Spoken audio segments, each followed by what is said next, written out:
Hey there guys, I wanted to take a minute to show you a little bit about how I'm preparing for my 2-week liquid diet before my surgery. Most of these things I'll be able to eat after my surgery when I'm on the liquid phase. But I didn't want to buy them in big packs until I tried them. So most of them, like these guys, I got individually so I could try the flavors and see if I actually like them.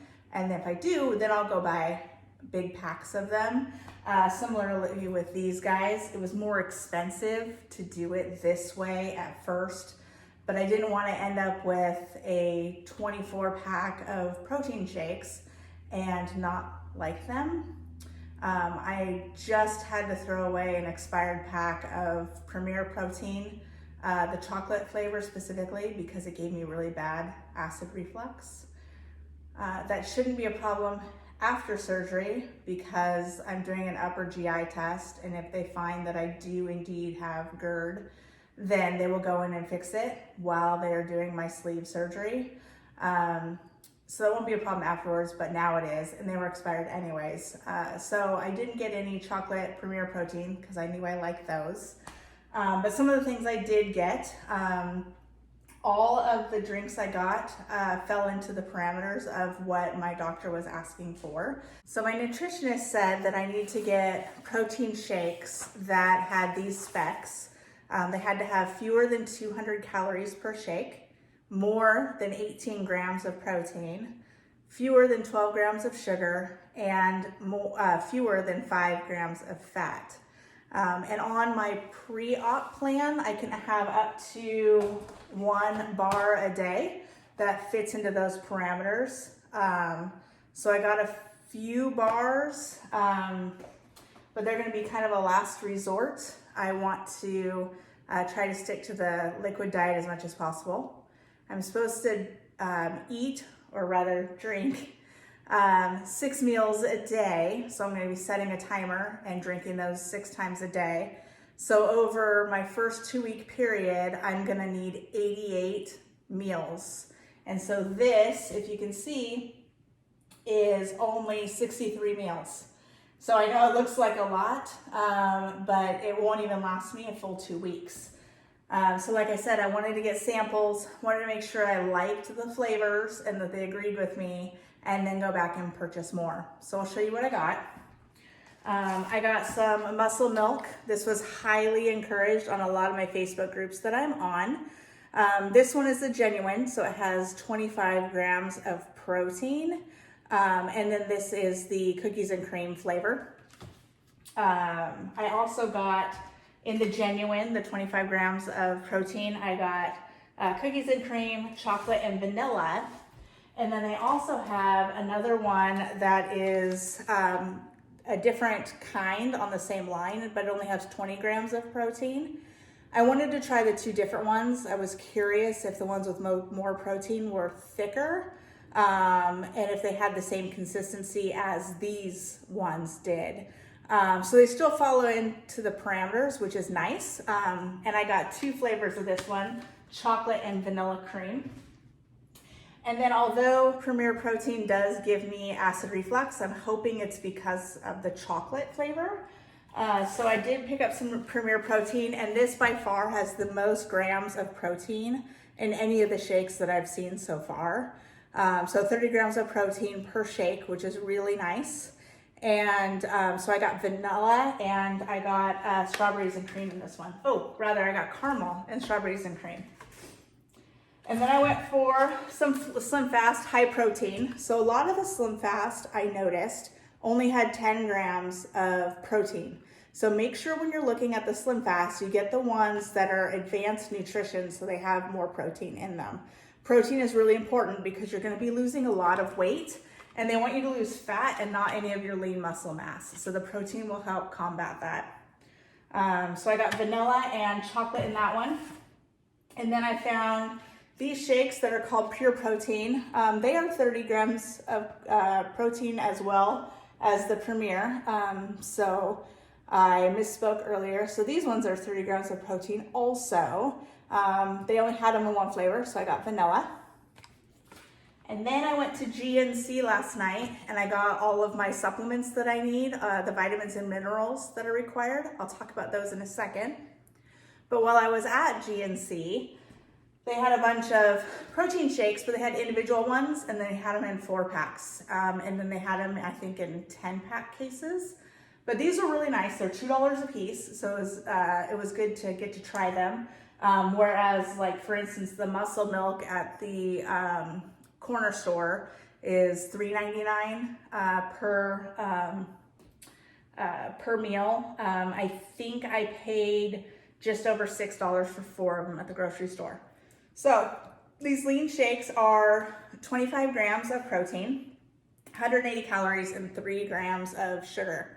And they come in a ton of different flavors. So I'm really hoping I'll like multiples, because having multiple different kinds of things in your diet is nice. It helps combat boredom. And that's one of my pitfalls. So I got orange cream, which is a limited edition, vanilla bean, strawberries and cream, banana cream, Swiss chocolate, and pumpkin spice, which is another limited edition. I'm not a huge pumpkin spice fan. I like pumpkin pie. I don't really like when Starbucks comes out with their pumpkin spice lattes. Not my cup of tea, or a cup of coffee rather. I don't really care for them, but to each his own. I thought I'd try it just to see. It's an additional flavor, which could be really nice. And then I went to my natural grocery store, and they had very few protein shakes there, but they did have this one. It's a plant-based protein. So I thought I'd try this. It's, it's a vanilla flavor, so not very risky. And what I thought I'd do, especially with the vanilla and chocolate flavors, is if I get bored, I can put extract in them. So I could put, for instance, in the chocolate shake, I could put a little bit of mint extract. In my vanilla shake, I can put a little bit of caramel extract, or really any other flavor extract to there. It's gonna have some, it doesn't have any calories or fat or anything like that in the extracts, which is really nice. But it adds a lot of flavor. I do that a lot of times when I make other protein powder shakes. And it helps change things up a little bit. You can also, in chocolate or vanilla or really any of the flavors, add some coconut flavoring. I think that will be really good. So I can also have broth. I can only have, I can have as much broth as I want, but I can only have 10 ounces a day. So I usually buy this kind of broth for cooking. And then it's lower on the protein. So I'd like to avoid having the broth as a meal. I might break it up and have it as a snack here and there, like maybe 2 or 3 ounces here or there. One thing that I've found by being on a bunch of different diets, especially the diets that I'm having mostly cold food, is that I really start craving hot food. So I think that's where the broth will come into play. I also found, and I think Swanson knows what we're doing, guys, it's called sipping bone broth. Now the bone broth will have more protein, which is really nice, and it only has 0.5 grams of fat. So there you go. Can you see that? Hopefully it's focused. So this is the stats on this guy. And what I really like about these bone broth, the sipping ones from Swanson, is we've got chicken with lemon and rosemary, regular chicken, excuse me, and then chicken with ginger and turmeric. And so I think having those different flavors will be really nice. And then if I really like them, then I will go seek out and look for those more often. Because generally when you're looking at chicken broth, is that you buy these guys, right? Or like cans. So I have cans of chicken broth in my pantry. So this is generally what I get. And like I said, it's lower in the protein, only 7 grams of protein. And that's for 1 cup. So I can have 10 ounces. So really I'm getting about 15-ish ounces, 15, 16 ounces, or rather grams of protein per 10 ounces. So per 10 ounces, I'm getting about 15 or 16 grams of protein, if you look at that there. Hopefully that's not too blurry for you guys. Okay. So I did get some bars. The bars are a little lower in protein than the shakes. So these will be, like I said, a last call. One of those things that if I'm really craving something else or I'm losing it on this liquid diet, which I've seen a lot of people, they get to a point where the liquid diet is too much and they need something to chew almost, you know, because we have that oral fixation. So I got some of these lean bars, again at the GNC. I couldn't resist the Girl Scout cookie flavors. I was told by the person that worked there that they were better than the actual cookie. So we'll see. But here are the stats on that. So a little bit different than the protein shakes, not as much concentrated protein in there. So again, these will be a last resort. I'm allowed to have 1 bar per day, and then 5 liquids, or just have the 5 shakes or the 6 shakes. So it's either 6 shakes a day or 5 shakes and 1 bar, and then a ton of water. I'm supposed to be drinking 64 ounces of water a day. So I did buy, only because I can't really stand cold water in the early morning. It bothers me, it upsets my stomach. It's weird, I know. So I have flavorings for water, and I really like the Crystal Light. So far, I've done Crystal Light, I've done Mio, and then I've done my store brand version of Mio. I like Mio, it's just fine. It has a little bit of an aftertaste. It doesn't bother me, but the Crystal Light I found has no aftertaste. So I got the blackberry lemonade, and then I got the strawberry lemonade. If you want to look at the nutritional information on that guy, hopefully it's not too blurry for you guys. It looks a little blurry. How's that? Nope, not making it any better. Okay, anyways, basically there's nothing in it. It's just a flavoring for your water. And don't forget that we're not supposed to have carbonation after a surgery. So it's good to start practicing no carbonated beverages now, which will be hard for me because carbonated beverages are very refreshing to me. I'm an energy drink and a pop person. I do diet pop. I know regular pop's better, diet pop's better.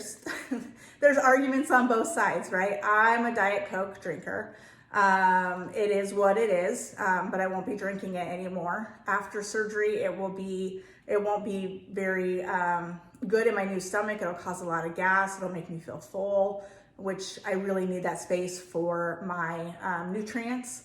And so I won't be drinking the carbonation anymore. So it's a bummer, but it is what it is. I've chosen to make a lifestyle change, and it's a hardcore lifestyle change, and it's a hard lifestyle change, but I've chosen to do it for me, and those are the things that I have to eliminate, and I'm okay with that. It's fine.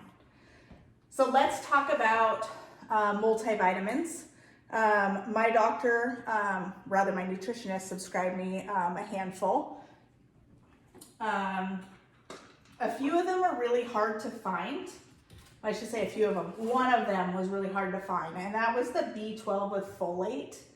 I looked at GNC and I could find it, but it was in a pill form, and you're not supposed to have pills. You're supposed to be able to chew it or have it be liquid or dissolve in your mouth, those kinds of things.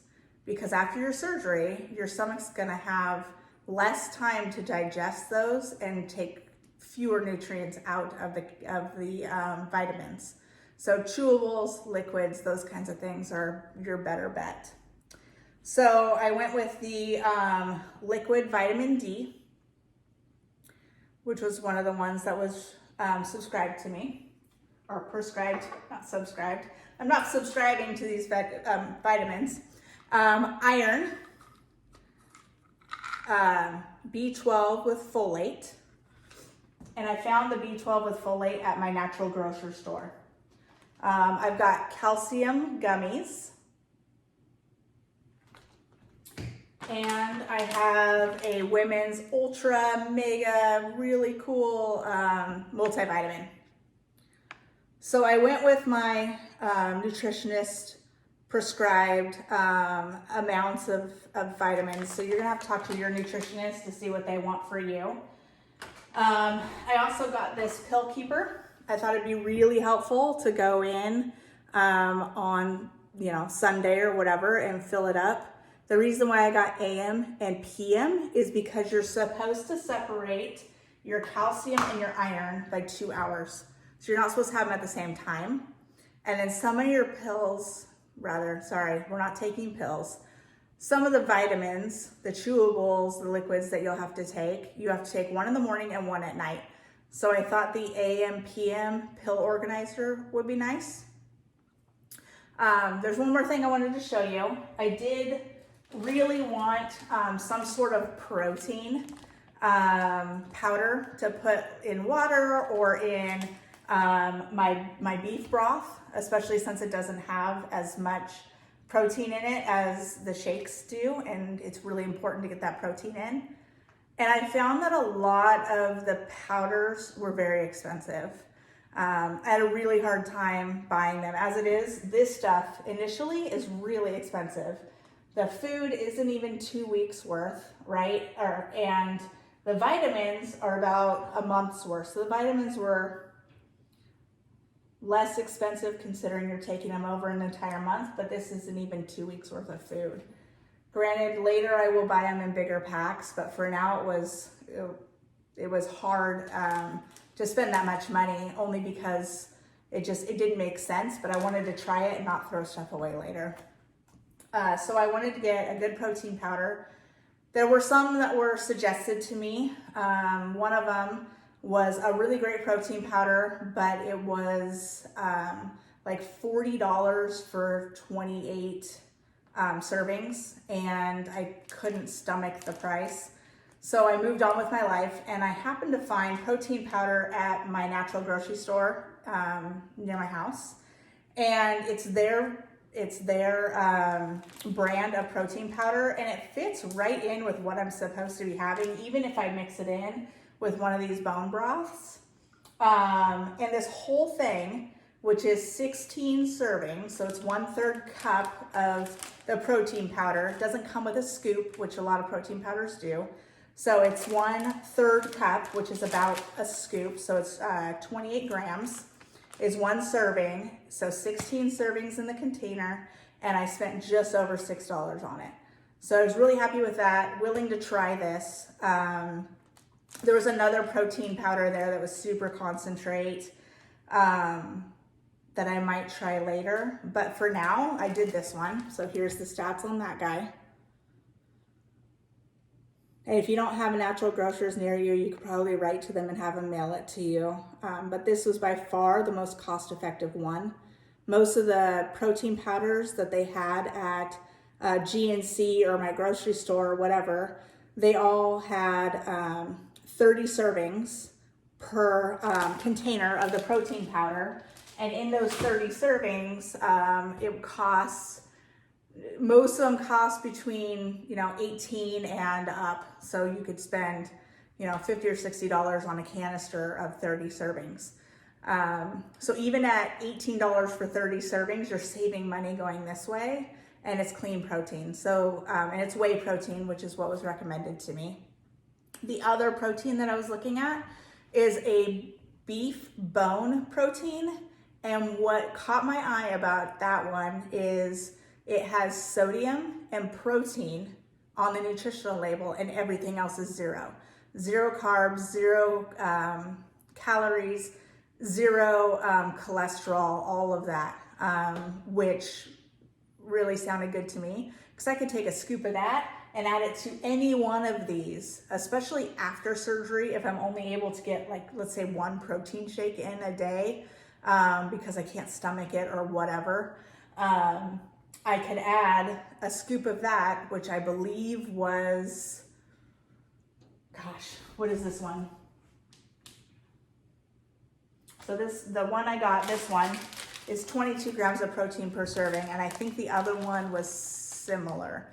I think it was somewhere between 20 and 30 grams of protein per scoop. So if I add that to my water or to one of my shakes or some broth after surgery, I won't have to drink as much in order to get the maximum amount of protein in. So I like that for that reason. It's something that I would only purchase for a little while because as I go, I'm supposed to be getting my protein from the food I eat, which I'll be able to do more often once I'm on solid foods. So before my operation, I'll be 2 weeks of liquids. While I'm in the hospital, which is about 48 hours, I'll be on clear liquids only, which they will provide, so I don't have to bring anything with me. And then 2 weeks after that, I'll be back on this diet with the exception of I won't be able to have bars. So I won't be able to have these bars after surgery right away. But all of this I'll be able to have, which is one reason why I want to try a lot of them, because I'll be on this diet for 4 weeks and that's going to be rough after a while. After that, I go to pureed food. So really I could have not anything. It has to fall into certain guidelines for nutrition purposes. But as long as I can puree it, then I can eat it. And then from there I go to soft food and then solid food. So I won't be on solid food for, about 7-ish weeks after my surgery. And at that point, I'll be getting most of my protein from my food, which will be nice. But in the meantime, having the protein concentrate like this is really helpful because I can add it to things, especially if I'm not getting my food in. I'm planning on tracking my food with my Fitness Pal because it's a free app. So become my friend on my Fitness Pal. I can say hi to you there. I believe my name on there is ErinBeggs, but I'll put it in the comments below so you can follow me. And then I can follow you back and we can encourage each other and cheer each other on. But yeah, this is my haul for today. Getting ready, getting my tools ready for success. If you don't set yourself up for success, you're gonna fail. And I don't want to come home from surgery and not have the right tools at my house. I wanna rely on myself to get these tools and have them already stocked up before I go. So I'll also put the names of each one of these in the comments below so that you can go out and get them yourself if you'd like. And yeah, I think that's it.